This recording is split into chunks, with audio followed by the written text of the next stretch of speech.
On the first Saturday of April, 1866, at a foreclosure sale held on a hard-packed yard outside Redbank, Ohio, Mercy Hollis raised her hand into the dust and paid $11, every cent she had left in the world, for a cider press so rusted and broken that the auctioneer would not even promise her the great screw still turned.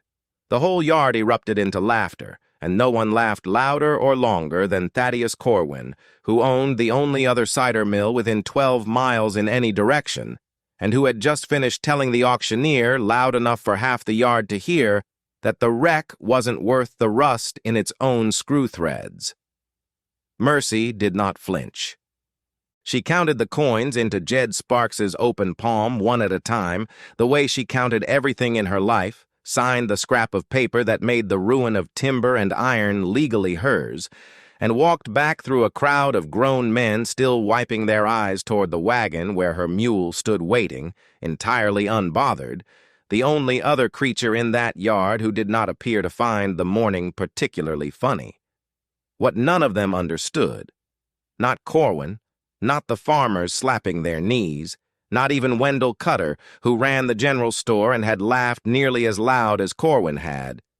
was that Mercy had spent the better part of 20 minutes on her knees in the dirt beside that press before she ever raised her hand, running her fingers along the threads of a screw. Everyone else had already decided was ruined, and had found something there that changed the whole shape of what $11 meant. If you like a story where the arithmetic doesn't add up until the very end, stay through this one with me. Tap the like button before we go on, and tell me down in the comments what state or country you're watching from tonight, because I do read every one of them. Now let's go back to the beginning of that Saturday morning, because the $11 was only the second strangest thing Mercy Hollis did in that sale yard, and to understand why she did it, you first have to understand exactly what she stood to lose.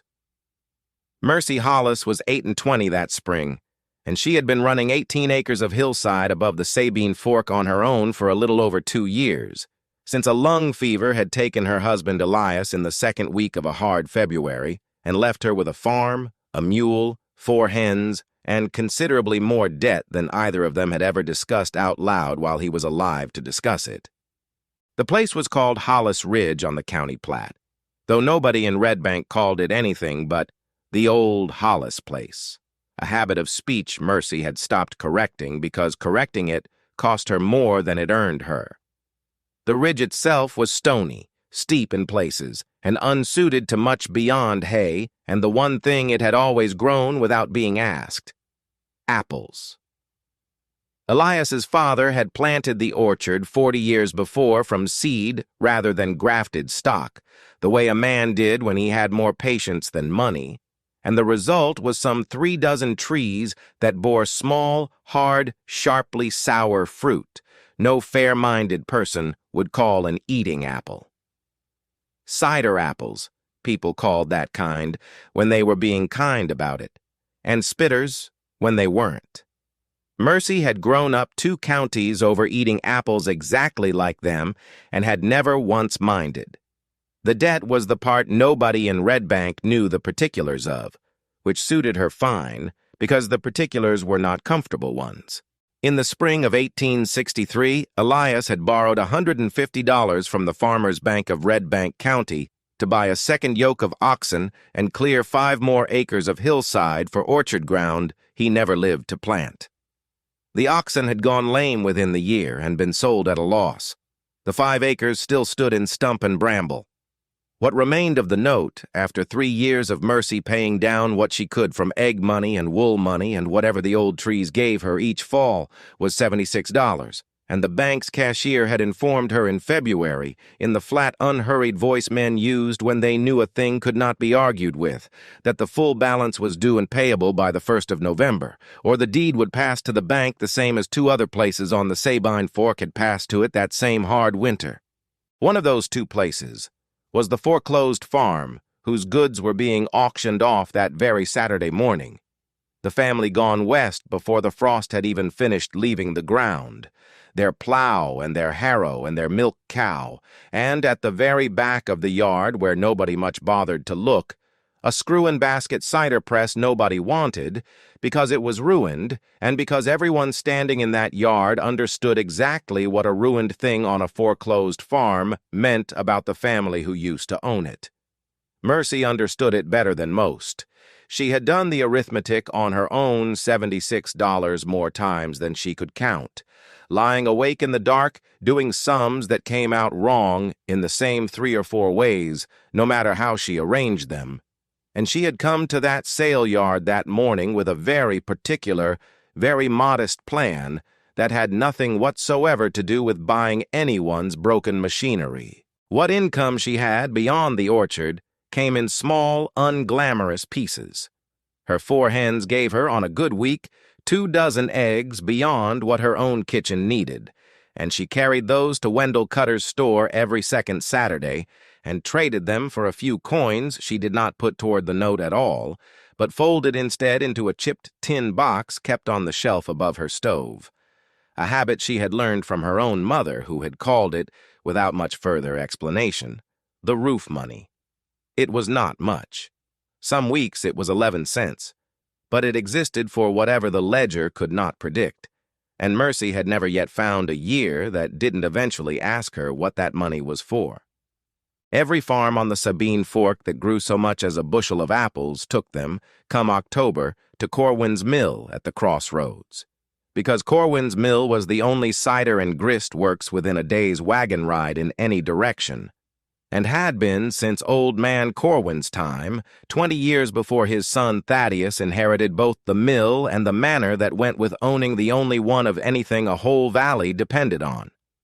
Thaddeus Corwin ground grain on shares and pressed cider on toll, the same custom every mill in that part of Ohio ran on. A farmer hauled his apples to the mill ground and pressed them, and the mill kept 1 gallon of cider in every 4 as payment, the farmer hauling the other 3 home in his own barrels. It was fair enough as customs went, and Mercy had paid that toll herself every autumn since she was a girl, standing in Corwin's yard with everyone else's wagons, waiting her turn behind farmers with twice her acreage and 10 times her patience for a widow who came late in the line because Corwin's hired men served the biggest crops first and let the small ones wait. Corwin was not, in the ordinary run of business, a cruel man. He was simply a man who had never once in his life had to wonder whether anyone would take his custom elsewhere, because there was nowhere else to take it, and men who never have to wonder that tend to develop a particular carelessness about the people who have no choice but to keep coming back. He also sat, as it happened, on the small loan committee of the Farmers' Bank of Redbank County, a fact everyone in the valley knew and almost no one said aloud in his hearing. And Mercy had thought about that fact more than once since February. Turning it over the way she turned over every uncomfortable number that crossed her ledger. She had decided, sometime over the long cold weeks of that winter, that she was tired of waiting in Corwin's yard, tired of losing a quarter of her own hard-grown cider to a mill that treated her crop as an afterthought, and tired most of all of depending for something as basic as her own apples on a man who sat, whether he ever meant to use it against her or not, on the very committee that could take her farm. A press of her own, even a small one, even a poor one, would cost her nothing every autumn but her own labor. That had been the whole of her plan, walking into that sale yard on the 1st of April, to see whether anything useful and cheap might be sold off that morning. A set of sound barrels, a coil of rope, a decent grinding wheel, that a widow with $11 to her name might build toward that plan a little at a time. The morning went the way most such mornings went. The big items sold first: the foreclosed family's plow, their harrow, a decent wagon, a milk cow that fetched $14 from a family expanding their own small dairy, and the crowd thinned by slow degrees as men got what they'd come for and drifted toward the road or the shade of the barn. Mercy stood near the back rail through most of it, watching the way she always watched a sale when money was involved, reading who wanted what and how badly they wanted it, because that reading had saved her money more times than she could count and cost her nothing but the patience to stand still. The lot she actually wanted came up mid-morning. 11 sound apple barrels, coopered tight, no dry rot in the staves that she could see from the rail, exactly the sort of thing a small cider operation needed and never had enough of. She had budgeted $3 for them, the top of what she could spend and still call herself sensible, and she raised her hand at the opening bid and held it as the number climbed, $1 at a time, straight into Thaddeus Corwin, who did not need 11 more barrels any more than he needed a second nose on his face, but who raised his own hand anyway, unhurried. The way a man bids when he has already decided the outcome doesn't matter to his purse and only wants to see who else is fool enough to keep going. $4, Corwin said, not even looking at her. Mercy had $4. She did not have $4, and the 11 she needed to keep entirely separate from anything foolish. She let her hand drop. Jed Sparks called the barrels sold to Corwin at $4.50 a moment later, and Corwin's man began hauling them toward his own wagon without so much as a glance in her direction, and Mercy stood at the rail for a moment, feeling the particular flat disappointment of watching a plan you'd built carefully in your own head simply not happen, for reasons that had nothing to do with whether the plan had been sound. It was while she stood there, still holding her 4 unspent dollars and the rest of her 11 besides, that her eye drifted toward the back corner of the yard, past the chicken crates and a broken churn nobody had bid on, to where a single heavy shape sat half buried in last year's weeds against the fence line, a press unmistakably, even collapsed in on itself the way it was, with a scrap of paper nailed to its beam that read, in Sparks's own hand, Lot 22, Cider Press, condition as found, no warranty given. She had not planned to look at it.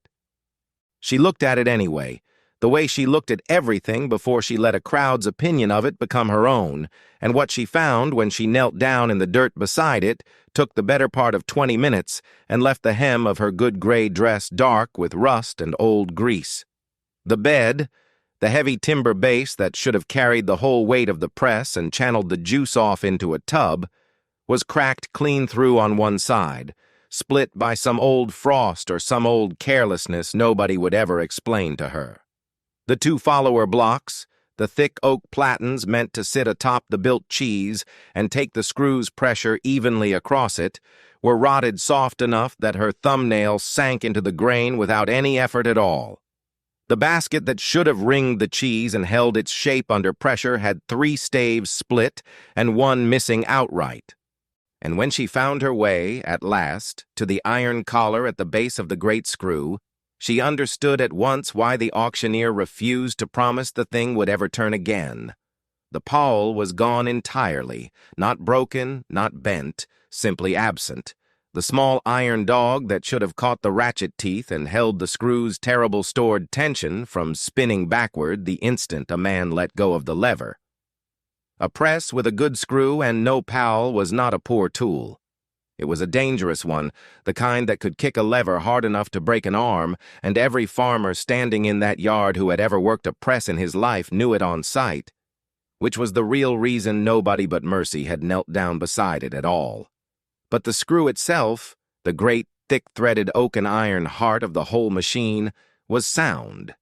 Rusted, yes, streaked orange down every thread, stiff enough that she had to lean her whole weight into it to make it turn a quarter inch, but sound. She sighted down its length the way her own father had taught her to sight a fence rail for true, and found no bow in it, no crack running with the grain, nothing a morning with a wire brush, a can of tallow, and enough patience couldn't put right. Everything wrong with that press, every single thing, was wood and iron that could be replaced piece by piece with money she could earn a little at a time. Nothing wrong with it was the screw. She was still kneeling there turning that fact over when Jed Sparks reached the back of the yard and called the lot without much ceremony in his voice at all. Lot 22, cider press, condition as found. I'll be honest with you all, I don't know that it's worth hauling off. Floor's 50 cents. Do I hear 50 cents? A nickel, somebody called from near the fence, to general laughter, and Mercy recognized the voice without needing to turn around. Marlon Tate, who farmed the section next to Corwin's own land and had a reputation, well-earned, for finding the loudest joke in any room he stood in. Sparks grinned along with the crowd. "I can't sell it for a nickel, Marlon. Much as I'd like to help you out. 50 cents. Anybody?" Mercy stood up, brushed the rust from her palms as best she could, and raised her hand. 50 cents. I have it, Sparks said, blinking at her with open surprise. "Do I hear 75? Silence, and then a ripple of the same laughter that had followed Marlon Tate's joke, the kind that comes when a crowd senses a thing is about to become entertainment rather than commerce. $11, Mercy said clearly, not loudly, the way she had learned over 2 years of standing in rooms full of men discussing her business, as though she were not standing directly in front of them. The yard went quiet for exactly as long as it takes 40 people to decide they have misheard something. Then it did not stay quiet at all. Sparks actually read the figure back to her twice, the second time slower. The way a man double-checks a number he is certain must be a mistake, and both times Mercy answered the same, flat and clear enough to carry the length of the yard. $11. It was Thaddeus Corwin's laugh that rose loudest above the rest of it. A big, carrying, performing sort of laugh she had heard often enough, drifting across his own mill yard to recognize instantly. $11, he repeated, to nobody in particular and to everybody at once. For a wreck, I wouldn't pay $1 to have hauled off my own land. Mrs. Hollis, if you've got $11 burning a hole that bad, I'll press every apple on your ridge free of charge for the next 3 autumns and call it a fair trade for the entertainment. Wendell Cutter laughed nearly as hard, one hand braced on the fence rail, and called out something about how at least the barrels he'd be hauling home would hold cider instead of rust. Marlon Tate laughed loudest of the farmers standing near him, slapping the rail with the flat of his hand, and a woman near the gate, one of Mercy's own neighbors, not unkind exactly, only unable to hide her own bewilderment, put a gloved hand to her mouth in an expression that was not quite laughter and not quite pity either. There was one man in that yard who did not laugh at all, and Mercy noticed him the same way she noticed most things she needed to remember later, quietly and without turning her head to stare. He stood off near the smithy wagon at the yard's edge, broad through the shoulders, even bent a little now with age. A leather forge apron still tied over his coat as though he'd come straight from work and meant to go straight back to it. He did not smile. He did not join the joking. He simply watched her, with an expression that looked less like amusement than like a man doing arithmetic of his own, and said not one word to anyone the whole time the laughter ran its course. Mercy let it run.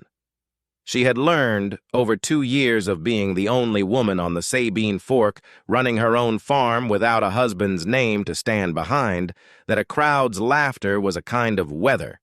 Arguing with it only prolonged it, while standing still and letting it pass over you cost you nothing but a few uncomfortable minutes. Sparks, once the noise finally settled enough to be heard over, looked at her with something that was almost respect, buried deep under his own confusion, and brought his gavel down. "Sold to Mrs. Hollis for $11. He said it in the same flat voice he'd used to close the sale on the milk cow, which was, in its own small way, the first moment all morning anyone had treated the transaction as ordinary business rather than a joke, and Mercy was grateful for it in a way she did not have occasion to say aloud to anyone standing there. She paid Sparks the $11, coin by coin, out of the small cloth purse she had sewn new for exactly that purpose the week before, and signed the paper and asked, once the ink was dry, whether anyone at the sale had a handcart or a second back she might borrow to load the thing onto her wagon. It was the quiet man by the smithy wagon who came forward without being asked twice, and took up the heavier end of the cracked bed timber without a word of complaint about the weight of it or the foolishness of the purchase either one. "Obliged to you," Mercy said, once the press lay loaded and roped down across her wagon bed in 3 separate pieces, because it had come apart further just being lifted. "Barnaby Stroud," the man said by way of answer, touching 2 fingers to his hat brim.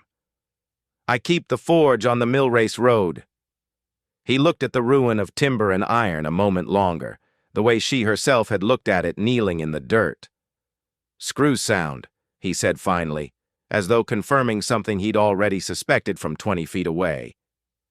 "Rest of it's just work." It was the first thing anyone had said to her all morning that matched what she herself had found kneeling in the weeds, and Mercy filed the name away carefully, the way she filed away most things worth remembering. Barnaby Stroud, blacksmith, Millrace Road, a man who looked at a wreck and saw the same sound heart of it she had seen. She did not talk much to her mule, Cato, on the ride home, which was unusual for her. On ordinary days, she kept up a low, running commentary the way a person does who has spent 2 winters mostly alone and has found that a mule, unlike most of Redbank County, does not offer unsolicited opinions about her business. But that afternoon, she rode home in something closer to silence, feeling the press shift and settle against its ropes with every rut in the road, and turning over, again and again, the particular hollowed-out lightness of having exactly no money left in the world and a great deal riding, in every sense the word could carry, on a broken machine that most of the valley had just finished laughing at twice in the same hour. The road home passed within sight of Corwin's mill at the crossroads, its big water wheel turning lazy and unbothered in the spring runoff, smoke rising thin from the cooper's shed where his own barrels, her barrels, the ones she'd budgeted $3 for, were even now being unloaded. Past the mill, another half-mile on, stood the 2 farms the bank had already taken that winter, their fields unplanted, their windows dark, one of them the very place whose broken press now rode home behind her. She looked at both of those dark houses a long moment as she passed, and thought, without any particular self-pity, only arithmetic, of $76 and the 1st of November, and how very little separated a farm still standing from a farm the bank had already closed its hand around. She reached Hollis Ridge as the light was going long and gold across the orchard, the old seedling trees just beginning to show the first green haze of a spring bud break that would, though she had no way of knowing it yet, turn out to be the heaviest bloom those 40-year-old trees had shown in 3 seasons.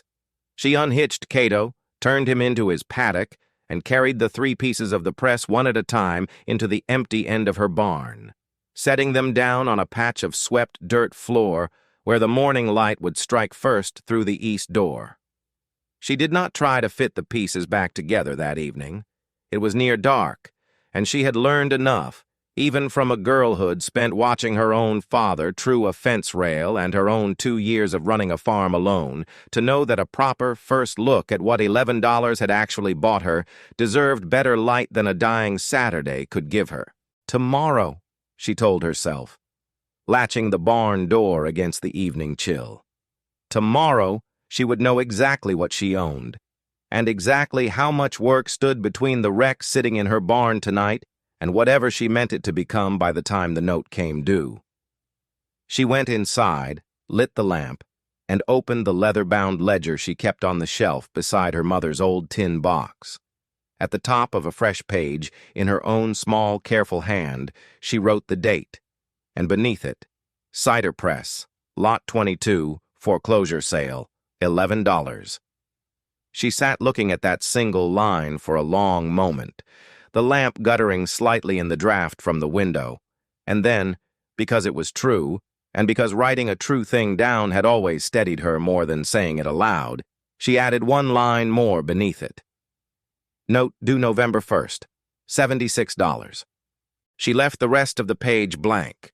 not because she had nothing else to write, but because she did not yet know the shape of what was coming, only that something was, and that she intended, however long it took her, to fill every line of that page before the first snow found her.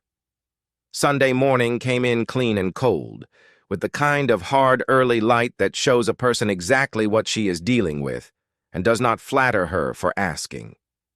Mercy carried her coffee out to the barn before she had finished drinking it, set it down on an upturned bucket, and spent the whole of that day and most of the next taking the press apart piece by piece with a borrowed set of wrenches and a claw hammer that had been her father-in-law's, laying every part out on a length of clean canvas in the order she removed it, the way she had once watched a traveling gunsmith lay out a rifle he meant to rebuild, so that nothing would go back together wrong for having been forgotten. The screw came free of its iron collar with a shriek of rust that made Cato startle in the next stall, and once she had it clear of the frame entirely, resting across two sawhorses where she could turn it by hand, she saw it plainly for the first time in good light. 9 feet of oak, iron-capped at both ends, the threads cut deep and even by a hand that had known exactly what it was doing 40 or 50 years before. She worked a wire brush down every inch of it that first day, scouring away the rust in long orange curls that fell onto the canvas like shavings from a plane. And by evening the threads showed clean oak and clean iron both, stiff still but sound clear through, exactly as she had judged them kneeling in the sale yard. The rest of the diagnosis, done properly now with tools and daylight instead of a stranger's palm and 20 stolen minutes, only confirmed what she already knew and added the particulars she would need before she could fix any of it. The bed timber needed either a deep patch scarfed and pegged into the crack, or replacing outright, and replacing outright was the honest answer, because a patched crack in a beam meant to carry the whole downward force of a screw press was a crack waiting for a second chance to open. The 2 follower blocks were beyond any saving at all. She could crumble the rotted oak between 2 fingers, and a follower block that gave way under pressure, mid-press, with a farmer's whole crop riding on it, was not a mistake she meant to make twice, let alone once. The basket needed 4 new staves cut and shaved to match the 3 sound ones remaining, and the whole thing rebound with fresh iron hoops. And the Powell, the small iron dog and its matching ratchet collar, without which the press could not safely hold a single turn of pressure. She could not forge herself, not out of iron, not with the tools she owned, which amounted to exactly none suited to the purpose. By Monday evening, she had a list written out in the ledger beside the 2 lines from Saturday night, itemized the way she itemized everything, because a debt or a want that stayed a feeling instead of becoming a number was a thing she had learned, the hard way, not to trust. Seasoned white oak for a new bed patch and 2 follower blocks, an iron strap and a paper of bolts to reinforce the basket hoops, and enough press-cloth muslin, coarse and loosely woven the way cheesecloth needed to be, to wrap whatever pomace she eventually ground. The forge work she could not price yet, not honestly, because she did not yet know what Barnaby Stroud would want for it, and she was not in the habit of writing numbers into her ledger before she had earned the right to trust them. She rode into Redbank on Tuesday with $4 in her purse, the same $4 Corwin's higher bid had left sitting unspent in her pocket that Saturday, and a folded scrap of paper listing exactly what she meant to buy and exactly how much of each. Wendell Cutter's store sat at the crossing of the Mill Race Road and the County Pike, a long, low building smelling of coal oil and dry goods, and the particular Swedish must of a cracker barrel that never quite emptied, and Cutter himself stood behind the counter in his shirt sleeves when she came in, already smiling the smile of a man who has been waiting 3 days to say something and has finally got his chance. "Come for lumber to finish that press, Mrs. Hollis?" he said, before she had so much as set her list on the counter. "My boy tells me half the county's talking about it already." "I expect they are," Mercy said, and set the list down anyway. He read it over with more attention than she'd expected, given the tone he'd opened with, and priced it out himself rather than send her hunting through the lumber shed alone. A length of seasoned white oak, thick enough for a bed patch and 2 follower blocks together, $1.40, an iron strap and a paper of bolts, 45 cents, 3 yards of loosely woven muslin for press cloths, 30 cents, $2.15 in all, which she counted out of her 4 in exact coin, the way she paid for everything, and which left her with $1.85 against a $15 spring and a note that did not care in the slightest how carefully she managed either one. "You understand I'll have to put the rest of this on your book," Cutter said, nodding toward a length of stovepipe wire she'd also need and hadn't priced into her $4, and there it was, spoken plainly across the counter in front of the two men waiting behind her. Mercy already owed Cutter's store $4.30 from the winter, carried forward the way every family on the Sabine Fork carried something forward through a hard season, on the understanding it would be settled once there was something to sell. Cutter was not, in the ordinary run of things, an unkind man about accounts.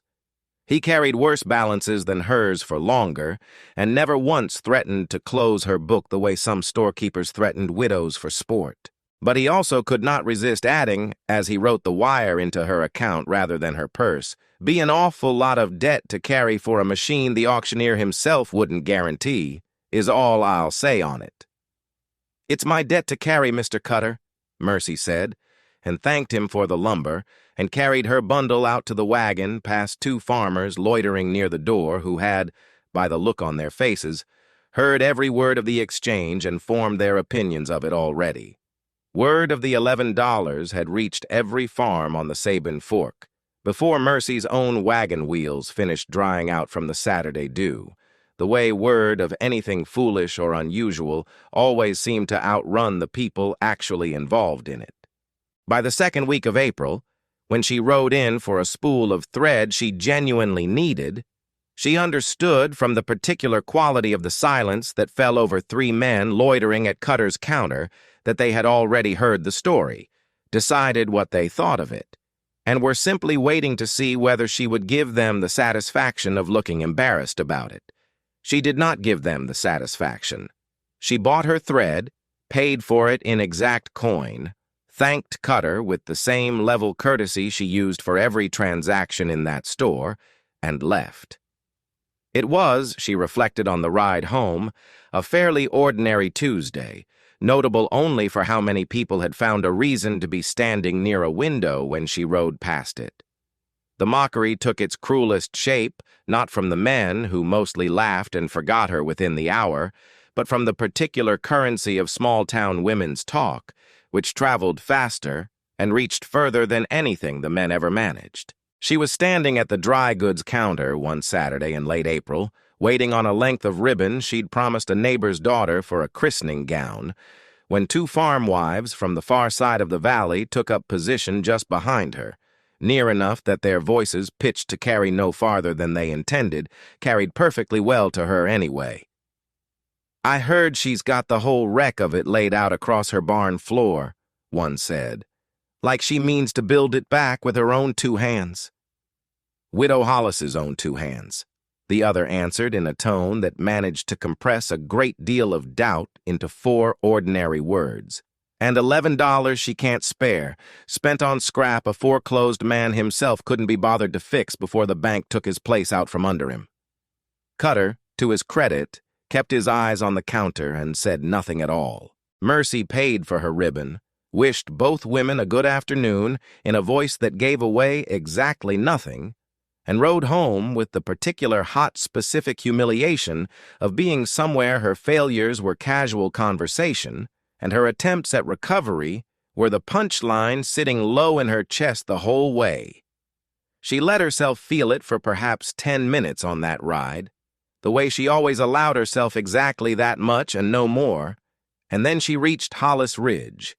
and there was a mule to feed and hens to shut in against the fox that had been working the coop line all month, and neither the mule nor the hens had any opinion whatsoever about her social standing in Redbank,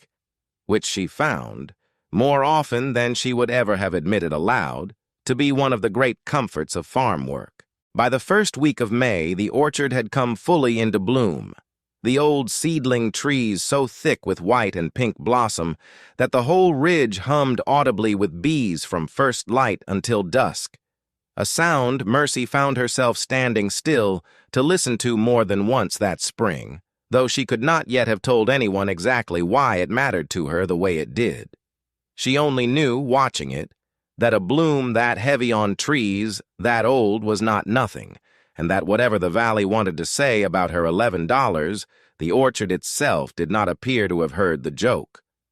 It was the second Sunday of May when Barnaby Stroud drove his own cart up the Hollis Ridge track unannounced and found Mercy in the barn fitting a newly shaved basket stave into place against its 3 surviving neighbors, a task that had taken her the better part of a week of evenings to get right, shaving a half-inch of oak away at a time and testing the fit against the iron hoop until it seated clean. He stood in the doorway a while before she noticed him,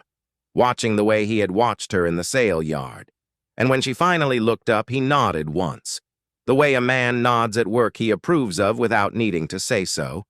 and came in to look at the screw where it still lay across its sawhorses. "Threads are cleaner than I expected," he said, running one broad thumb down the length of it. "You do this yourself?" "Wire brush and an evening," Mercy said. "Or 3 evenings." He was quiet a moment, turning the screw a slow half-revolution, and listening to it the way she'd noticed he seemed to listen to everything mechanical, with his whole attention rather than his ears alone. "Pil's the piece you can't do yourself," he said finally. "Ratchet collar, too. Like as not. If the old one's pitted as bad as I'd guess from the rest of it." "I hadn't priced it," Mercy admitted. "I didn't want to write a number in my book I couldn't trust yet." Stroud looked at her a long moment at that, and something in his weathered face shifted, not quite a smile, but close enough to its neighbor. "Work like that, forged proper, fitted and tested, I'd ordinarily charge $3, he said. "I don't imagine you've got $3 sitting loose any more than I imagine the moon's made of good cheese." "I don't," Mercy said, and did not pretend otherwise, because pretending otherwise to a man who had already seen straight through her ledger without reading a word of it seemed like a waste of both their time. "Then here's what I'll do instead, if it suits you," Stroud said. "I'll forge the pal and true the ratchet both, and I'll true up your screw's collar while I'm at it so it seats even. And instead of $3 come the fall, when you've got cider running through this thing, you give me 1 gallon and 12 of whatever toll comes to you that first season. If nothing comes to you, I've lost an evening's iron and no more. If something does, I expect I'll have got the better end of the bargain, same as any man who bets early on a thing worth betting on." Mercy stood with the basket stave still in her hands, turning the offer over the way she turned over every number, and found, for once, that there was no unfavorable arithmetic hiding anywhere inside it. "Why?" she asked, because she wanted to know, not because she meant to argue him out of it. Stroud shrugged, an unhurried, considering sort of shrug. "Watched you kneel in that dirt a good 20 minutes before you ever raised your hand," he said. "Every other soul in that yard looked at a wreck and saw a wreck. You looked at a wreck and started counting what was still good in it. I've been forging iron on this road going on 30 years, Mrs. Hollis. That's the only kind of customer I've ever known to be worth trusting shares to." He touched his hat brim the same unhurried way he had in the sale yard, and told her he'd have the pawl and the ratchet collar ready inside a fortnight, and that she should bring the whole iron collar assembly down to the Mill Race Road forge when she was ready to fit it. She stood in the barn doorway a long while after his cart had rattled back down the track, listening to the bees still working the orchard bloom above her, and thought that it was the first wholly unmocking thing anyone outside her own kitchen had said to her since the last week of March. She wrote it in the ledger that night, not as a dollar figure because it wasn't one yet, but as a fact worth keeping all the same. Stroud, Powell and Ratchet, shares, 1/12th toll. Beneath it, because the note did not care about kindness any more than it cared about arithmetic, she added the days remaining until the 1st of November, and found, counting them out on her fingers by lamplight, that there were still very nearly 6 months left, and a great deal of work standing inside every one of them. The rebuilding, once she finally had every part accounted for and priced, went slower than she had let herself imagine it would, because real work always does, and because Mercy had never once in her life rebuilt a screw press and was learning the shape of the whole craft, one mistake and one correction at a time. She started with the bed, since nothing else could go back together until the bed was sound, cutting the cracked section clear out with a ripsaw over the better part of 2 evenings, scarfing a new length of cutter's white oak into the gap, and pegging it through with hand-carved oak dowels rather than nails. Because nails, Stroud had told her when she rode down to the mill-race forge to ask his opinion of her joint, would work loose under the press's pounding within a season, while a good scarfed and pegged joint would outlast the rest of the timber around it. She cut the juice channel herself, a shallow groove running the length of the new bed toward its lowest corner, deep enough to carry a steady run of cider without letting any of it stand and sour against the wood, testing the pitch of it with a cup of well water 3 separate evenings until she was satisfied it ran true. The follower blocks came next, cut from the same seasoned oak, shaped to match the inside dimension of the basket exactly, because a follower block too small let the cheese bulge out around its edges under pressure, and a follower block too large would not seat at all.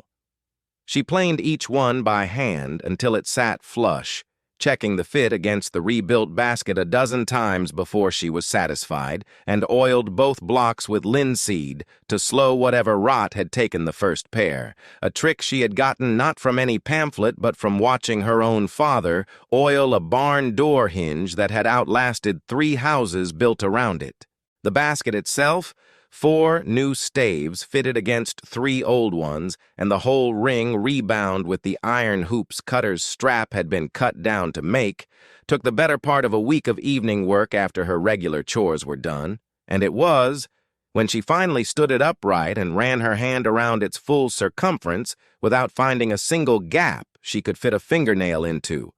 the first piece of the press that looked to her eye less like a repair and more like a thing that had simply always been whole. She rode down to the Mill Race Road forge on the last Saturday of May to collect Stroud's iron. He had the pawl and its matching ratchet collar laid out on a scrap of leather when she arrived, both pieces still faintly warm from the fire. The pawl a simple stout dog of iron pinned to pivot freely and drop its nose into the ratchet's teeth the instant the screw tried to turn backward. The collar itself trued so precisely against her own screw's old iron cap that when she fitted the two together in his forge yard, right there before either of them said a word about it, the pawl dropped home with a small, solid, unmistakable click that Mercy would remember for a long time afterward as the exact sound of a debt of gratitude she did not yet know how she would ever properly repay. "Grease the collar with tallow before every season, not just the once," Stroud told her, wiping his hands on his apron. "Iron and iron want a reason not to seize on each other. Same as most things do." She greased the whole screw that same evening, working tallow into every thread by lamplight until her hands ached from the cold grease and the close work both, and by the first week of June, 10 weeks after she had knelt in a sale yard and paid $11 for a wreck, the press stood reassembled in her barn, whole, upright, every part of it sound, waiting only for something to press. It was standing there admiring the reassembled press, in fact, that Mercy realized, with the particular sinking feeling of a mistake caught just early enough to still be a mistake and not a catastrophe, that she owned no way whatsoever to grind an apple into pomace before it ever reached the press at all. A screw press, however sound, could only squeeze what had already been broken down into pulp. A whole apple set beneath the follower block would simply sit there bruised and unyielding, because the cell walls holding its juice needed tearing open first, the way a stalk of cane needed crushing before a sugar mill could draw anything useful out of it. Corwin's mill ground its apples through a great cast-iron cylinder studded with teeth, turned by the same water wheel that ran his grist stones, a piece of machinery costing more than Mercy's entire farm had sold for the year Elias bought it. She had, in the whole of her planning since April, thought a great deal about screws and follower blocks and pawls, and not once, until that very moment, about the grinding that had to happen before any of it mattered. She solved it, in the end, the same way she had solved most things since February of 2 winters back. Cheaply, and with help she had not expected to need twice from the same man. She built a wooden roller herself out of a sound length of hickory, turned round and smooth on a borrowed lathe at the Millrace Forge, and Stroud, for 60 cents in cash rather than any further share of her toll, fitted 2 dozen short iron staples around its circumference in a spiraling pattern he swore by, so that when she cranked the roller by hand against a fixed iron plate, feeding apples into the hopper above it a few at a time, the teeth tore each one into a coarse, wet pulp that fell directly into the waiting tub below. It was slow, punishing work compared to what a water wheel would have managed in the same hour, and it would, she already suspected, become the bottleneck of her whole small operation the moment more than a wagon load of apples ever needed pressing in a single day. But it worked, and it had cost her 60 cents rather than the $10 or $20 a proper cast iron grinding mill would have run her, and Mercy had learned, if she had learned nothing else in 2 years alone on Hollis Ridge, that a slow tool paid for was worth considerably more than a fast one she could not afford. June slid into July, and July into the flat, heavy heat of an Ohio August, and for most of that stretch the press simply stood finished and idle in Mercy's barn, waiting on apples that would not be ready for another month or more, while the rest of the valley watched her spend her Sundays oiling a machine that had not yet pressed a single drop of anything and drew its own conclusions from the waiting. It was, she came to understand, the hardest stretch of the whole year to bear, harder in its own way than the laughter in the sale yard had been, because laughter at least passed. This was longer and quieter and somehow worse, the particular flavor of doubt that gathers around a person who has spent everything she owns and has, for months running, nothing whatsoever to show for it. Thaddeus Corwin found occasion, more than once that summer, to mention the press to anyone who would listen, in the mild, almost sympathetic tone of a man who considered himself owed no apology for having been right from the start. "I hear the widow Hollis has got her scrap iron standing all built up and shining in that barn of hers," he said one evening at Cutter's counter, within easy earshot of 3 farmers, and though he could not have known it, close enough to the open window, that Mercy herself, arriving late for a spool of wire, heard every word of it from the yard before she ever stepped inside. "Shame there's not an apple on it yet. I'd have thought a woman that careful with a ledger would have counted the months before she counted the dollars." She stood in the dark outside that window a full minute before she went in, feeling the same hot, specific weight settle into her chest that the 2 farm wives had put there in April, and then she went in anyway, bought her wire, said good evening to Corwin with a courtesy that cost her a great deal more than it appeared to, and rode home in the dark, turning over the plain, unavoidable truth that he was not entirely wrong to say it. She had spent $13.15 of money she did not have, and the whole of a spring's labor besides, on a machine that had, as of that August evening, pressed exactly nothing, and would go on pressing exactly nothing until an orchard that had not yet ripened a single fruit decided it was ready. The first apples came earlier than the rest, the way they always did on 3 trees nearest the spring that Elias had always called the early harvest trees, and true to the name they ripened in the first week of August, a full 6 weeks ahead of the main orchard. Mercy gathered 2 bushels of them on a Saturday afternoon, more out of impatience to finally test what 10 weeks of work had actually built than out of any real need for cider that early in the season, ground them through her hand-cranked roller into a tub of pale, sweet-smelling pomace, and set about building her first cheese with nothing to guide her but a half-remembered description in her grandmother's old recipe book, and her own 2 years of watching, from a respectful distance, how Corwin's hired men had always done it. She got the proportions wrong. She layered the pomace too thick, 4 inches deep where it should have been closer to 2, and skimped on the straw between layers because she had not cut nearly enough of it and did not want to stop and cut more with the light already going. And when she finally set the follower block atop the built cheese and began to turn the great screw, watching the powel catch clean against the ratchet the way it was built to. The whole soft, ill-made stack simply gave way sideways under the pressure instead of yielding its juice upward and out through the cloths the way a properly built cheese was supposed to. Pomace bulged out past the basket's rim in thick, wet ropes, half a bushel of good apples wasted across her barn floor before she managed to stop turning the screw and understand what she was looking at. She stood there in the ruin of her first attempt for a long moment, pomace to her elbows, with something very close to tears standing behind her eyes that she refused, on principle, to let fall. She had wasted, by her own careful reckoning written into the ledger that same night, very close to 30 cents of good apples and a full evening's work, which was not, measured against $76, a large sum.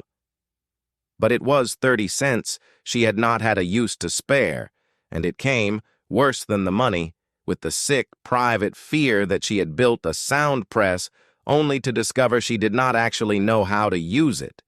that the wreck the whole valley had laughed at might, after everything, turn out to be exactly the wreck they had called it.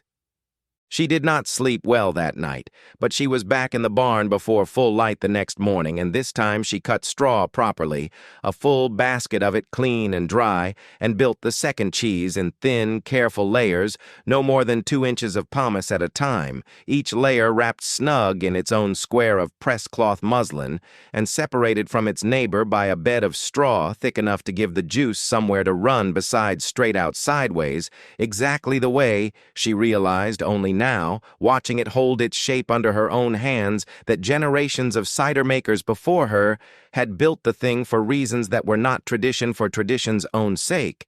but plain hard-won mechanics. When she turned the screw this time, slowly, a quarter turn and a pause, a quarter turn and a pause, the way Stroud had once told her iron liked to be worked rather than forced, the cheese held its shape, and a thin, then a thicker, then a genuinely satisfying stream of pale gold juice began running down the bed's channel and off into the waiting tub, clear and sweet-smelling and entirely, unmistakably cider.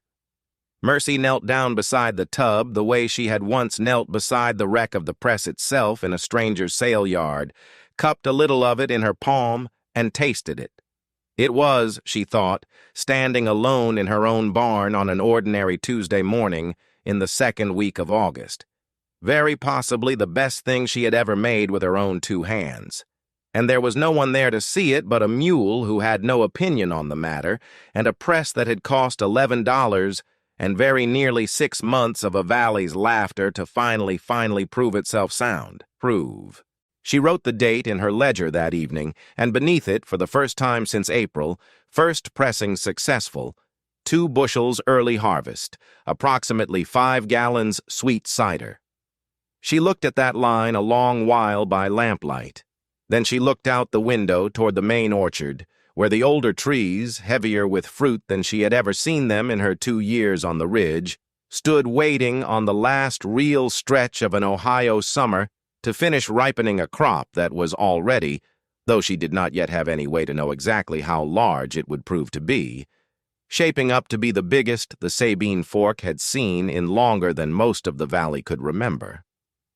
By the second week of September, the whole of the Sabine Fork understood what Mercy's own trees had already told her in August. It was, up and down the valley, the heaviest apple year anyone still farming there could remember. On orchards, young and old alike, seedling trees and grafted ones both, as though every tree for 10 miles had somehow agreed among themselves to make up in a single season for 2 thin years running.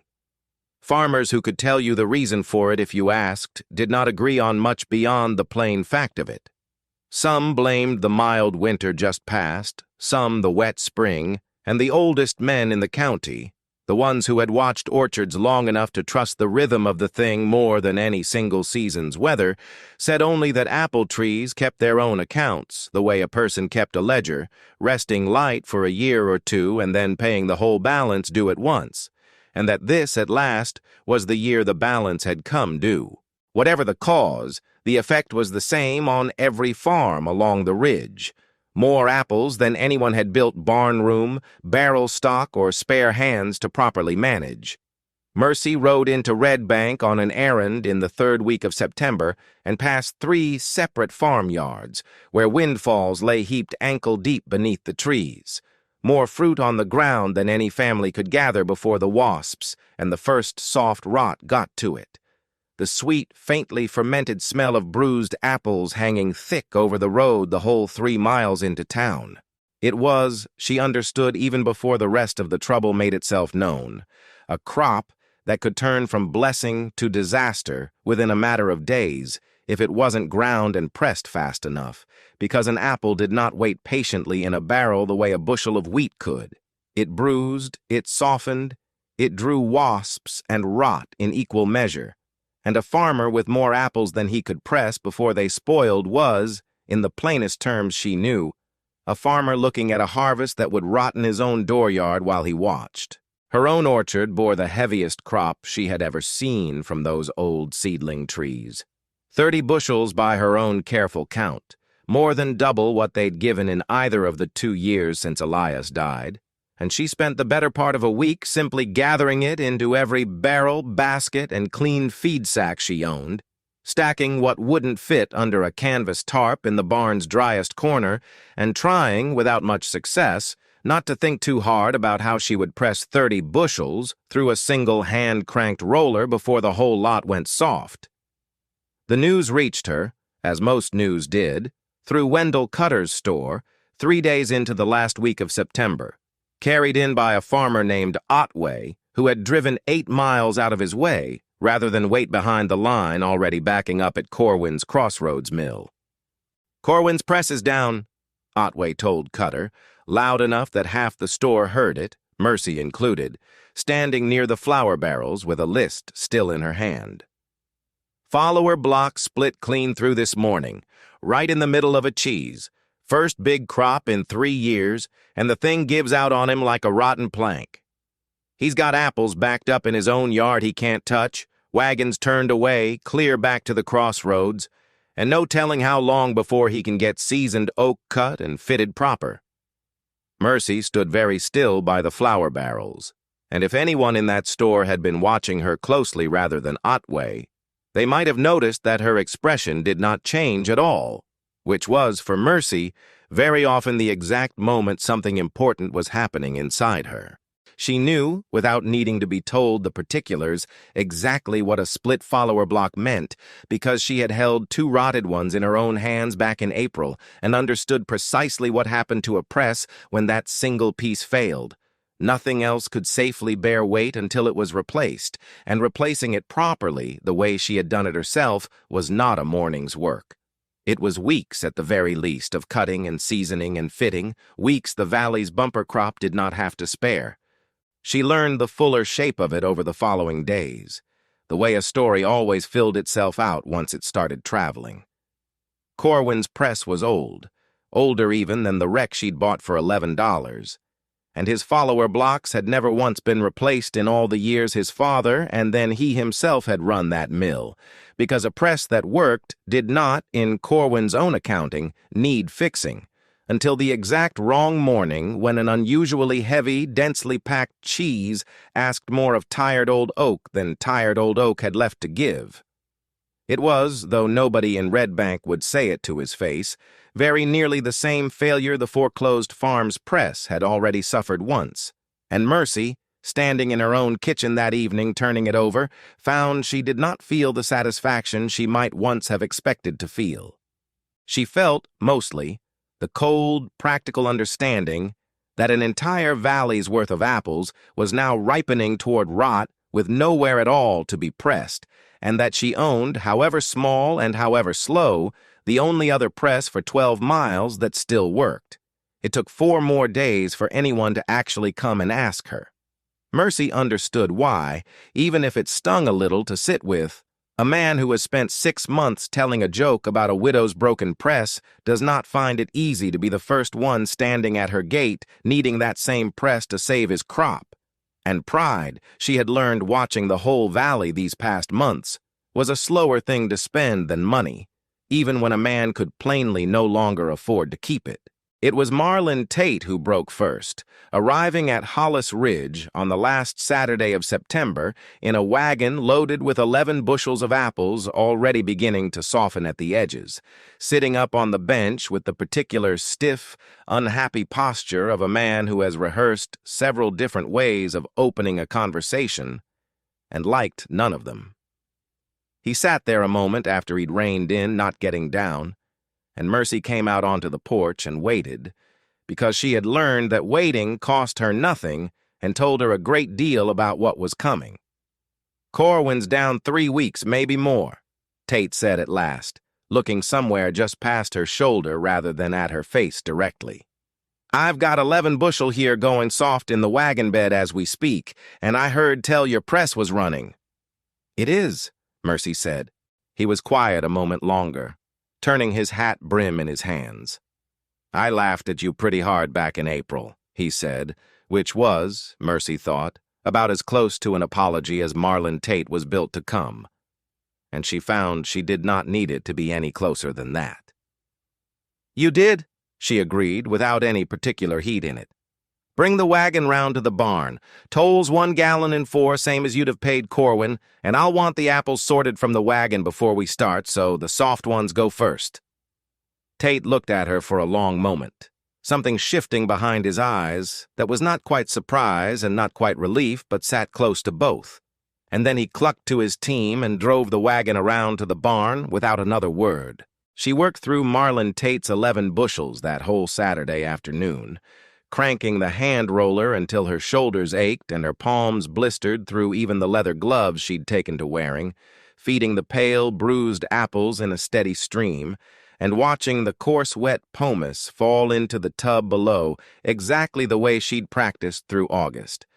Except now there was no room left for practicing, only for doing the thing correctly the first time with a stranger's whole crop riding on it.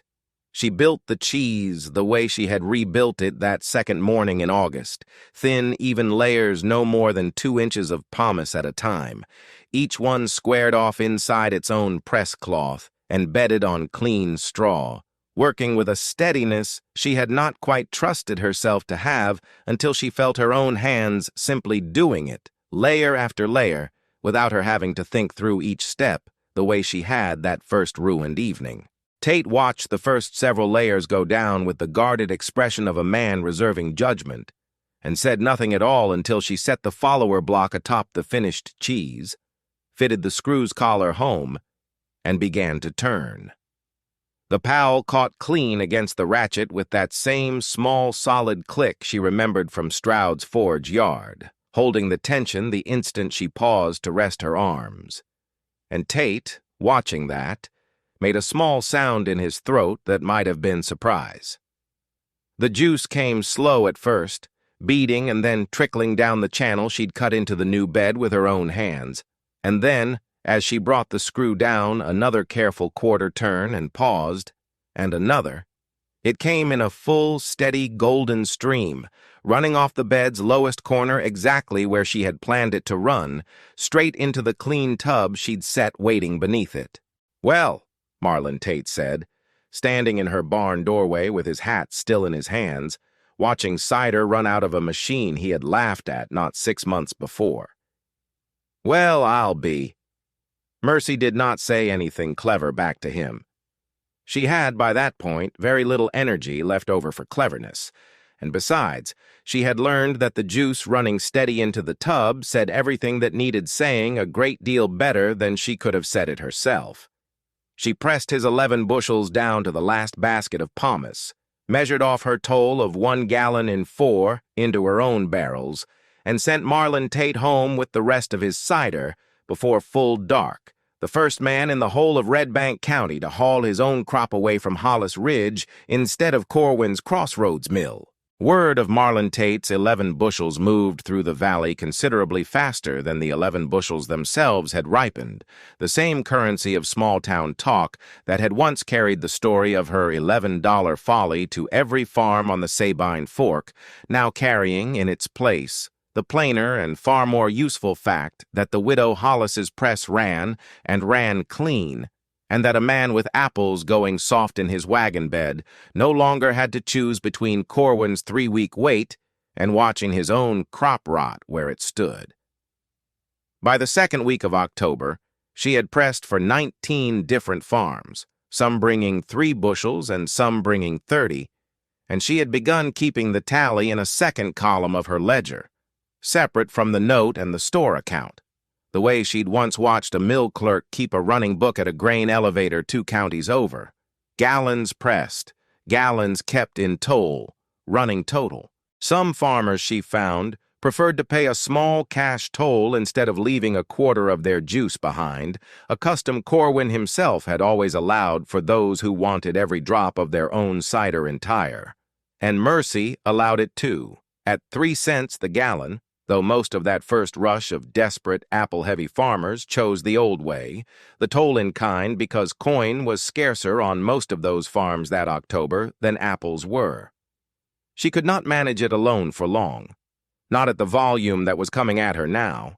and by the middle of October she had taken on a boy from a neighboring farm, young Otis Renner, 12 years old and glad of the work, to turn the hand roller for 2 hours at a stretch while she built cheeses and worked the screw, and Barnaby Stroud himself came by most evenings after his own forge closed to true up whatever iron had worked loose under the daily pounding, refusing, each time she offered, to take a single cent beyond what they'd already agreed. The barn smelled, from first light until well past dark, of crushed apples and clean straw and the particular sweet, sharp tang of fresh cider, a smell Mercy found she did not tire of, no matter how many hours she spent standing in the middle of it, arms aching, hands stained, and her ledger's second column climbing a little higher with every wagon that came up the Hollis Ridge track. Not every lesson that October came from the machine itself. In the second week of the rush, worn thin from a line that had backed up since before dawn, Mercy pressed a 4th farmer's apples through the same press cloths she had used for the 3 ahead of him without stopping to scald them clean in the kettle first, telling herself, wrongly, that a quick rinse in the wash tub would answer well enough with 6 more wagons still waiting and the light already starting to go. The cider from that 4th pressing looked no different from any other when it left her barn that evening. 3 days later, the farmer it belonged to rode back up the Hollis Ridge track, holding a jug gone faintly cloudy and sour well ahead of its time, and Mercy, tasting it herself off the end of her own finger, understood at once, before he'd said a word of complaint, exactly what she had done. Old pomace, left clinging in the weave of an unscalded cloth, carried its own wild yeast forward into whatever it touched next, she explained to him plainly, a head start on fermentation that showed up as a sour, cloudy taste days before a properly handled cider had any business turning at all. It was not spoiled outright, not dangerous to drink, good enough still for vinegar, or for the hogs if nothing else, but it was not the clean, honest product she had promised him, and Mercy made it right the only way that meant anything to her, 2 gallons measured out of her own barrels, given freely, and an apology that cost her a good deal more pride than the cider cost her in cents. From that morning forward, she scalded every press cloth in a kettle of boiling water between each and every different farmer's batch, without a single exception, even on the days the line ran longest and the waiting wagons grumbled loudest, and she took to straining each finished pressing through a second clean cloth, stretched over the mouth of the tub as well, catching the last loose grit of pomace before the cider ever touched a barrel, because she had learned, at the cost of 2 gallons and a farmer's raised eyebrow, that a widow's name for clean, honest pressing was worth a great deal more than the hour a day it cost her to guard it. Not every farmer who came to Hollis Ridge that October came already inclined to trust her, and one afternoon in the 3rd week, a man newer to the valley than most, farming a rented section on the north end, Mercy knew only by sight, stood over his own tub of pressed cider with a look of open suspicion on his face, and asked, without much politeness about it, whether she was certain she hadn't shorted him on his gallons. "I bring you 6 bushel," he said, "and you give me back cider like it was 5. Mercy did not take offense at the question. because she had learned, keeping her ledger these past 2 years, that a fair question deserved a fair answer rather than a wounded one. She walked him through the arithmetic, the way her grandmother's old recipe book had first taught it to her. A bushel of good, ripe apples, depending on the variety and how juicy that particular season's crop had run, yielded somewhere between 2 and 3 gallons of cider. Never more, no matter whose hands or whose press did the work, because the water in an apple only went so far, and no honest miller could squeeze out what simply wasn't there to begin with. His 6 bushels, mostly a drier, mealier variety that pressed lighter than her own early harvest stock, had given back 11 gallons, which sat well inside the range any fair mill in the state would have produced, Corwin's included, and she told him so plainly, and offered, if he doubted her, to weigh out a single bushel of his own apples in front of him and press it alone so he could watch the yield with his own eyes rather than take her word for it. He did not take her up on the offer in the end. Watching her explain the range so exactly, without heat and without flattery, seemed to settle the question for him better than a second demonstration would have. He paid his toll, thanked her with rather more warmth than he'd arrived with, and told 2 of his own neighbors by the following week that the widow Hollis ran an honest scale, which did her more good in the county's opinion, Mercy suspected, than a month of polite conversation would have managed. By the 3rd week of October, the line of wagons waiting along the Hollis Ridge track had become, in its own way, as much a subject of county conversation as the $11 had ever been, though the tone of the conversation had turned considerably since April. Farmers who had once found reason to be standing near a store window when Mercy rode past now found reason to be standing at the end of her own lane before daylight, hoping to be first in line, and more than one wagon had taken to arriving the evening before and simply waiting overnight rather than lose a whole day to the queue. She pressed, on the single busiest day of that whole October, apples for 7 different farms between sunup and full dark, a pace that left her hands raw and her shoulders aching in a way she suspected would still be aching come Christmas. And it was on that day, watching young Otis Renner stagger slightly under a full basket of pomace and Barnaby Stroud himself, arrived unannounced again, quietly take over the hand roller for an hour so the boy could rest without anyone having to ask him to, that Mercy understood the whole operation had grown past the size a single widow and a borrowed boy could properly manage, and that whatever chaos this first autumn had cost her in queue lines and overnight wagons and apples pressed later than she would have liked, she meant to run it very differently the following year, with days booked in advance and farmers scheduled by the wagon load rather than by who arrived first and shouted loudest. By the time the last wagon of that single day pulled away down the darkening track, she had pressed, by her own running count, very close to 200 bushels of other people's apples in barely 3 weeks, and her second ledger column, the toll column, read a figure that would have seemed back in April as impossible as the $11 itself had seemed to everyone but her. 61 gallons of cider, hers free and clear, sitting in barrels along the north wall of her barn, with the season not yet even at its middle.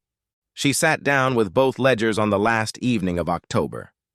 No, she corrected herself. Catching the date on the calendar, Cutter's store gave away each January. It was still only the 22nd,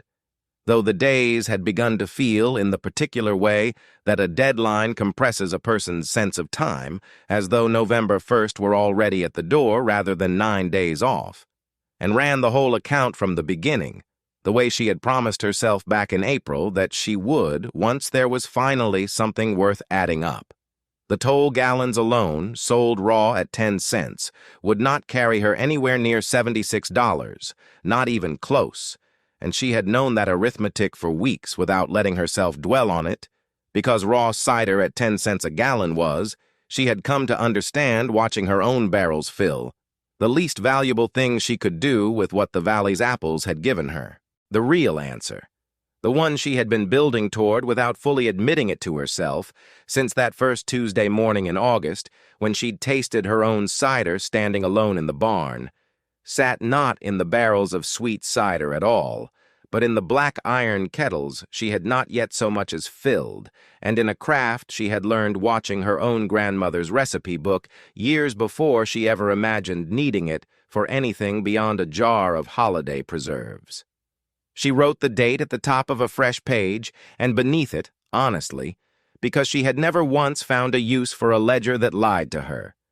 Toll to date, 600 gallons pressed for the valley, approximately. Toll kept 150 gallons. Stroud's share, 12 gallons. Remaining, 138 gallons.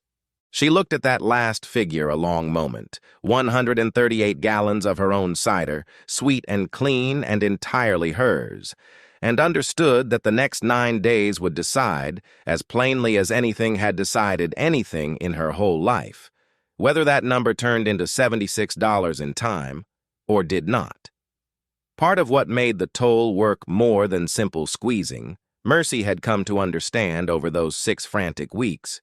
was that no two farmers standing in her barn ever wanted quite the same thing done with the cider once it left the press, and a good miller learned to ask rather than assume.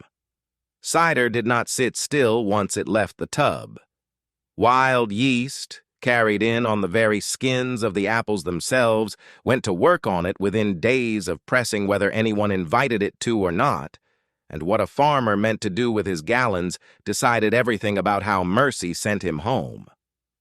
A household wanting sweet cider for drinking fresh or cooking down for apple butter before the season got away from them wanted their gallons in a barrel scoured clean and dry, drunk or used within the week before the natural work of fermentation could turn it sharp. A farmer content to let his cider go hard over the winter. The common household drink on most tables along the Sabine Fork once the weather turned, and considerably safer to keep on hand through a cold season than water hauled from a questionable well. Wanted nothing done to slow the process at all, just a sound barrel and a cool corner of his own cellar, and Mercy sent those farmers home without comment or judgment either way, because it was not her place to tell a man what his own family drank, only to see that what she gave him was honestly made. And a third kind of farmer, planning ahead for a winter's worth of pickling and preserving, wanted his cider barreled straight toward vinegar, and for those she offered, if he asked for it, one of her own older barrels already carrying a living strand of mother of vinegar from a batch gone properly sharp the year before, which would turn his fresh cider to good vinegar in a fraction of the time an empty barrel left to its own devices would have taken. It was, she thought more than once that October, standing over yet another wagon and asking the same 3 questions she had come to ask every farmer who pulled up her track, less a single craft than 3 related ones sharing the same press and the same apples, and knowing which one a customer wanted and giving him honestly what he asked for rather than what was easiest for her to hand over, was doing nearly as much for her name in the county that fall as the quality of the pressing itself.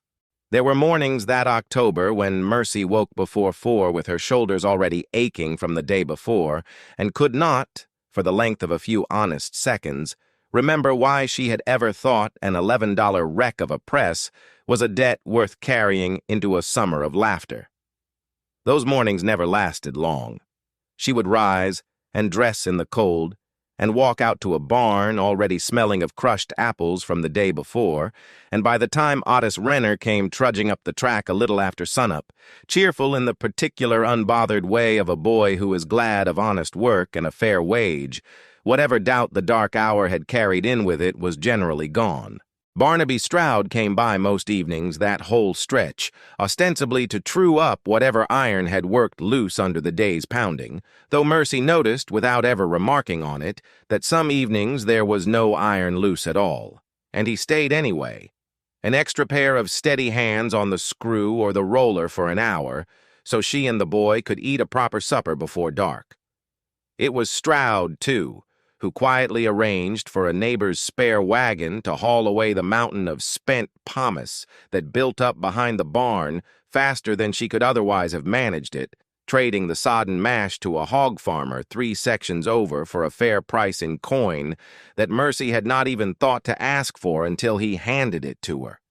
She had built the press herself, piece by piece, dollar by dollar, out of $11 and a great deal of stubbornness. She had not built the 6 weeks that followed the bumper crop alone, and she understood that plainly enough, standing in her barn some evenings with her arms too tired to lift a full bucket, to be grateful for it without any particular pride standing in the way.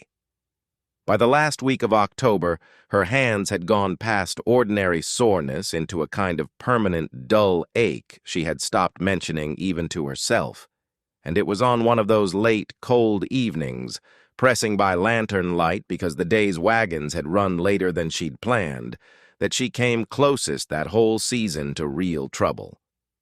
She had built a heavier cheese than usual, a dense, tightly packed stack from a load of small, hard, late-season apples that pressed stubborn even when properly ground, and in her hurry to finish before full dark, she had skipped, for the first time all autumn, the careful tallow greasing she gave the screw's collar every single morning without fail. The screw bound tight halfway through the turn, stiffer than it had any business being, and Mercy, arms already trembling with the day's accumulated work, leaned her whole weight into the lever to force it through rather than stopping to ease it properly.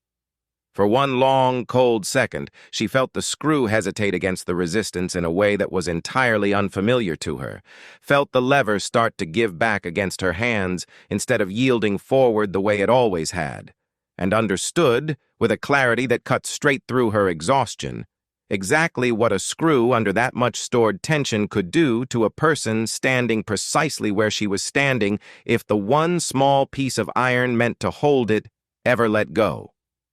The powel held.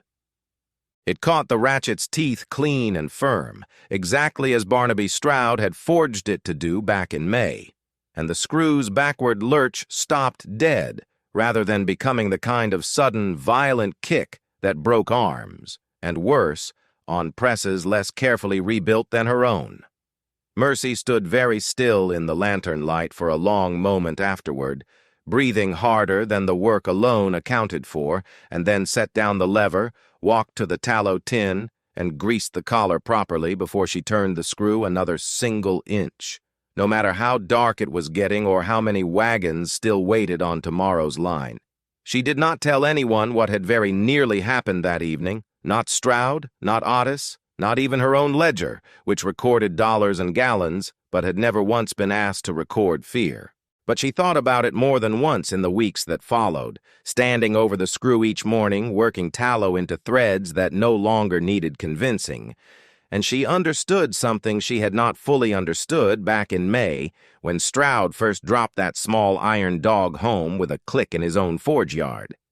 That the debt she owed him was not only the 12th share of toll cider they had agreed to in writing, but something considerably larger and never once written down at all, the kind of quiet debt a person carries for the whole of her working life toward the one piece of honest iron, forged by the one man in the county who had never once laughed at her, that stood between an ordinary hard evening and a very different kind of story altogether. She began the boiling on the 23rd of October, in the 2 largest kettles she owned, set over a slow, steady fire built specifically to hold an even simmer rather than a hard boil, because a hard boil, her grandmother's recipe book warned in handwriting gone brown with age, would scorch the sugars before the water ever finished cooking away, and scorched boiled cider tasted of char rather than apples and was worth, in her grandmother's own blunt phrase written in the margin, no more than the wood that had ruined it. The craft of it was patience more than any particular skill, though the patience itself was a kind of skill few people troubled to learn.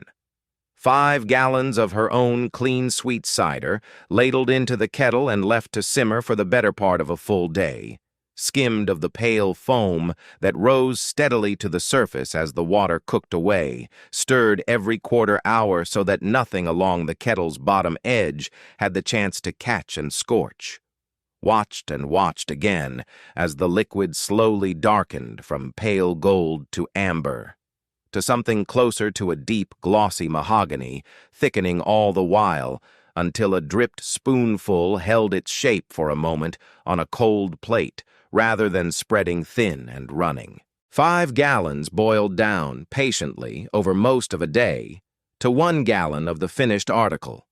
Dark, dense, almost syrupy, sweet in a way raw cider never approached, because everything about 5 gallons of water and sugar and apple flavor that had once been spread thin now sat concentrated into a single jug. She understood the arithmetic of it precisely, because arithmetic was the one language she trusted completely. 5 gallons of raw cider, worth 50 cents sold sweet at the going rate, became 1 gallon of boiled cider that kept all winter without a barrel to spare it and without the least danger of turning.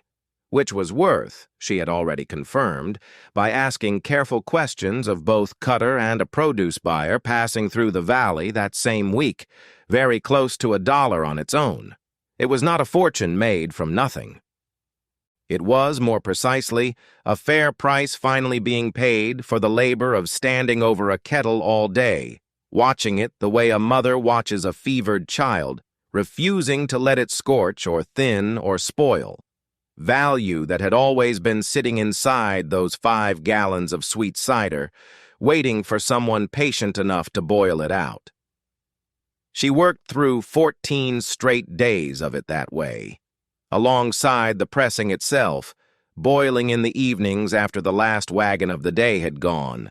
filling her kitchen with a warm, dark, sweetly burnt sugar smell that clung to her hair and her sleeves, and, she suspected, would cling to the whole house until spring. By the 1st of November, she had rendered 100 gallons of her own raw cider down into 20 gallons of boiled cider, dark and thick, and, when she finally allowed herself to taste a spoonful cooled on a saucer, better by a wide measure than anything she had made in that kitchen before. Wendell Cutter came to Hollis Ridge himself on the 26th of October, a fact Mercy noted with some private amusement, because in nearly 3 years of trading eggs across his counter, she could not recall him ever once driving out to a customer's farm, rather than waiting for the customer to come to him. He tasted the boiled cider standing in her kitchen, a small spoonful on a chipped saucer, the same way a curious neighbor might taste any new thing a careful cook had made, and his face did something she had not seen it do in the whole of their long acquaintance. It went, for just a moment, entirely without its customary performance. "That's not like anything on my shelves," he said finally. "No," Mercy agreed, "it isn't." He bought what she had ready to sell him on the spot, 18 gallons of the finished boiled cider at $1 the gallon, and before he climbed back into his wagon, he pressed a $10 advance into her hand against whatever more she could render down over the winter, the first standing order Wendell Cutter had ever placed with a supplier who wasn't shipping goods in from a city 3 days distant. "Folks'll want it for baking once the word gets round," he said, counting the coins into her palm himself rather than making her count them. "And I expect I'll want more than 18 gallons before the snow's done with us." Thaddeus Corwin's visit, 4 days later, was a considerably stiffer affair. His own press stood repaired by then, the new follower block cut and fitted at last, but the valley's crop had moved on without him in the 3 weeks his mill sat idle, and his regular trade, the households who bought sweet cider by the barrel from him every autumn, the way their fathers had bought it from his father, had nowhere else established to turn but the widow whose press he had once offered, in front of half the county, to run for free out of pity.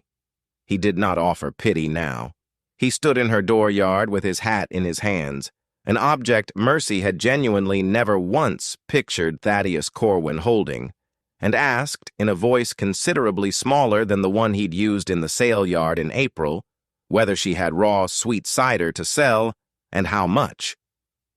100 gallons, if you can use it," Mercy said. 9 cents the gallon. It was a full cent above what she sold it for to anyone else that October, and they both understood exactly why, and neither of them said so out loud. Corwin paid it in full, in coin counted onto her porch rail without complaint, and hauled 100 gallons of Hollis Ridge cider back to his own crossroads mill to sell to customers who had once been entirely his and were not quite entirely his any longer. The last sale of that frantic stretch came from a direction Mercy had not anticipated at all. A dry goods peddler named Jernigan, working a wagon route between river towns, who had heard talk of a widow's boiled cider 3 farms back and detoured half a day out of his way to see for himself. He bought her remaining 15 gallons outright at $1.20 the gallon, a price he explained, cheerfully, and without her having to ask, by the simple fact that boiled cider traveled better than almost anything else in his wagon, needing no ice, no careful packing, nothing but a tight cork and a cool corner, and selling 3 towns down his route to households who had never once tasted it and paid handsomely for the novelty. He drove off toward the county line with 15 jugs wrapped in straw and a promise, which he kept, to stop at Hollis Ridge, again the following autumn, before any other buyer had the chance to. She sat down at the kitchen table on the last night of October, the 31st, with both ledgers open before her, and every coin she owned counted out in careful stacks across the wood, and added the whole season a final time, slowly, the way she had learned to add anything that mattered. The toll cider, boiled and raw both. Her own orchard's 30 bushels, boiled and raw both. Wendell Cutter's advance. Thaddeus Corwin's 100 gallons at 9 cents. Jernigan the peddler's 15 gallons at $1.20. $71.80. She checked the figure twice, the way she checked every figure that mattered to her, and both times it came out the same, and both times it came out $4.20 short of the $76 the bank required by morning. She sat with that number for a long moment in the lamplight, feeling something very close to the same hollowed-out lightness she had felt riding home from the sale yard 7 months before, except that this time it was not a wreck of a machine sitting at the bottom of it, but the plain, unwelcome arithmetic of having done everything right and still coming up short by an amount that felt, after everything, almost cruel in its smallness. $4.20. Not 76, not 40. 4.20 besides, standing between Hollis Ridge and a bank's closed hand. It was reaching for her pencil to write the shortfall down, honestly, the way she wrote everything down, that her eye fell on the chipped tin box on the shelf above the stove, sitting where it had sat since before Elias ever borrowed $1 from anyone, filled all that long, hard year with egg money. She had never once let herself count toward the note, because her mother had taught her that the roof money existed for exactly the kind of trouble a ledger could not predict, and this, she thought, lifting it down with hands that were not quite steady, was very precisely that kind of trouble. She counted it out on the table beside the rest. $4.35, a whole year of 2 dozen eggs every second Saturday, coin by small coin, and when she added it to the $71.80 already stacked in front of her, the total came to $76.15. 15 cents more than the bank required. She sat looking at the stacks of coin for a long while after the arithmetic was finished, and then she laughed, once, quietly, alone in her own kitchen, a sound that surprised her nearly as much as the number had. She rode into Redbank the next morning,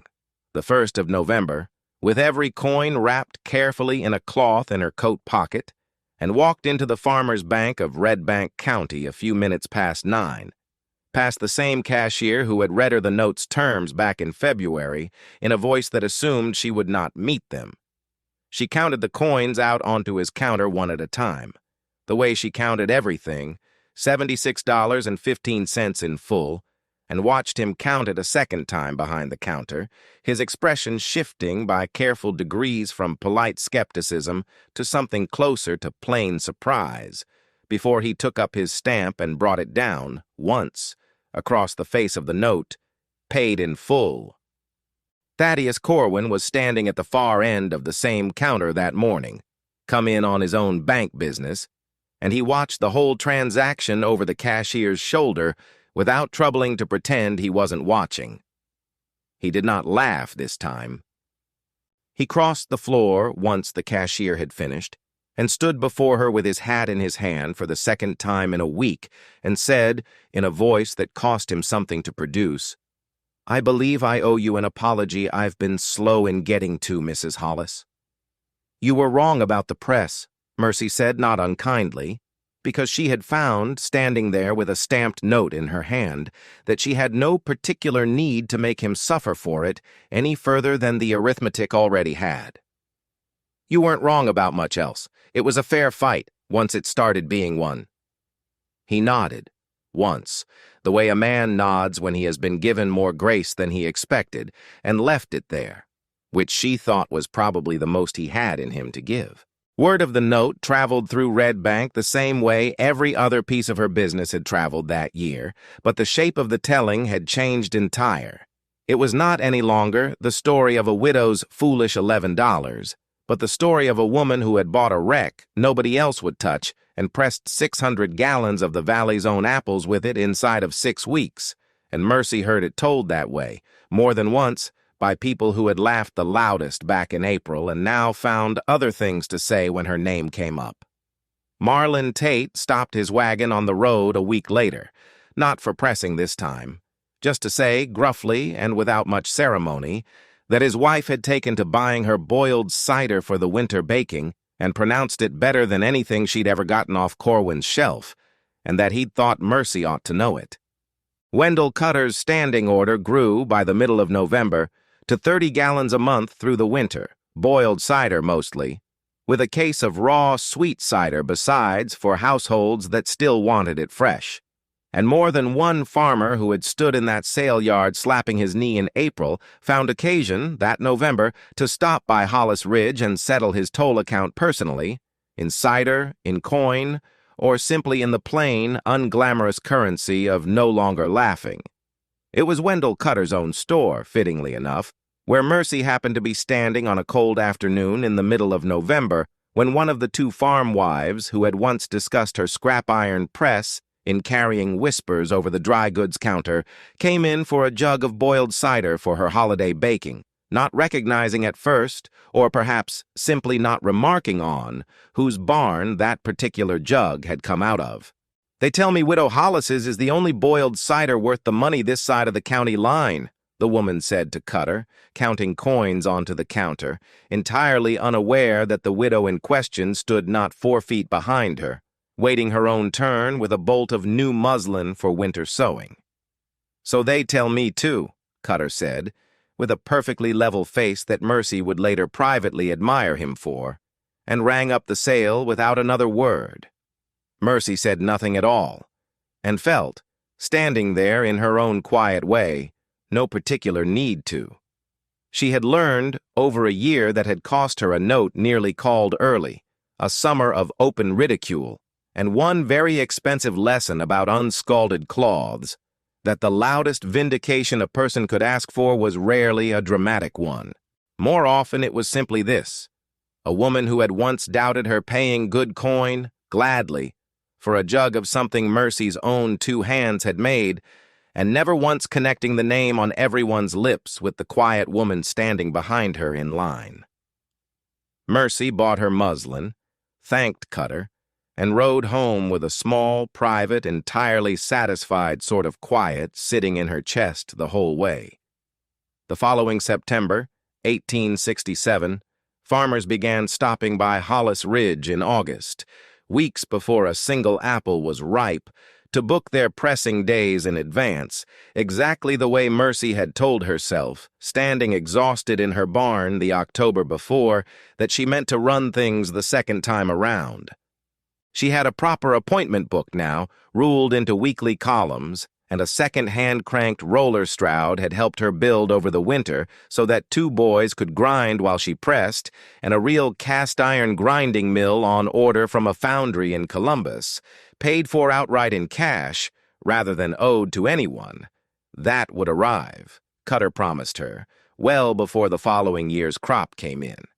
She stood in her dooryard on a gold, still afternoon in the middle of that 2nd October, watching a line of wagons wait their turn along the Hollis Ridge track in a queue that moved this year in an order everyone had agreed to weeks in advance, and found herself thinking, without any particular drama attached to the thought, that the ridge Elias's father had planted 40 years before from seed rather than grafted stock, because he'd had more patience than money, had finally, in its own slow and stubborn way, paid every one of them back. Otis Renner, 13 now and a head taller than he'd been the autumn before, ran the second roller like he'd been born to it. Barnaby Stroud came by most Saturdays still, less out of necessity than habit, and the two of them had taken to arguing cheerfully about whether iron or oak made the better bearing for a mill shaft, an argument neither of them seemed to actually want settled. On a quiet evening late that second autumn, with the last wagon gone and the barn swept and the fire banked low, Mercy sat at her kitchen table with the ledger open before her, the same leather-bound book she had written Cider Press, Lot 22, $11 into 18 months before, its pages considerably fuller now with 2 full seasons of careful, honest figures. Beside it sat a row of jugs, dark, amber-boiled cider catching the lamplight, and a small stack of coins she had not yet carried up to the bank, not because she needed to hide them from anyone this time, but simply because she liked, some evenings, to sit a while longer with the plain physical proof of a year's patient work before she put it away. She thought, turning the ledger's pages back to that first entry, about the 20 minutes she had spent on her knees in a stranger's dirt, running her thumb along a rusted screw. Everyone else had already judged and discarded, and about how very little of what had followed had depended on luck, and how very much of it had depended on the same plain habit that had gotten her through every hard season since Elias died,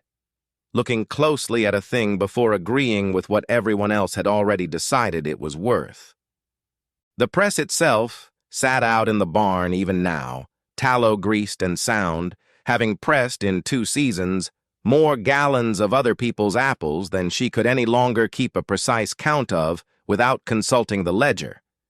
And she had come to think of it less as a machine she owned than as a kind of promise she had made to herself in April of a hard year and kept piece by piece, dollar by dollar, gallon by gallon, straight through to a 15-cent surplus on a bank counter and beyond it.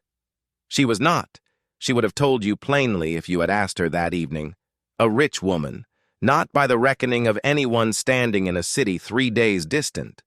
She was a widow on 18 stony acres who had turned a wrecked $11 press and a mocked, ungrafted orchard into the only thing in Redbank County that every farm on the Sabine Fork now needed once a year without exception, and who had done it not by being lucky, but by being the one person in a whole sale yard willing to kneel down in the dirt and look. If that is not a fortune, she thought, closing the ledger for the night, it will do until a better one comes along. If you enjoyed watching Mercy Hollis prove an entire valley wrong 1 gallon at a time, tap that like button, subscribe for more true-to-craft frontier stories, and tell me in the comments which worthless bargain you'd have bid on. There is always another ledger, another auction yard, another wreck nobody else wants. And there is always, somewhere in this valley or the next one, another woman who already knows something the rest of them haven't figured out yet.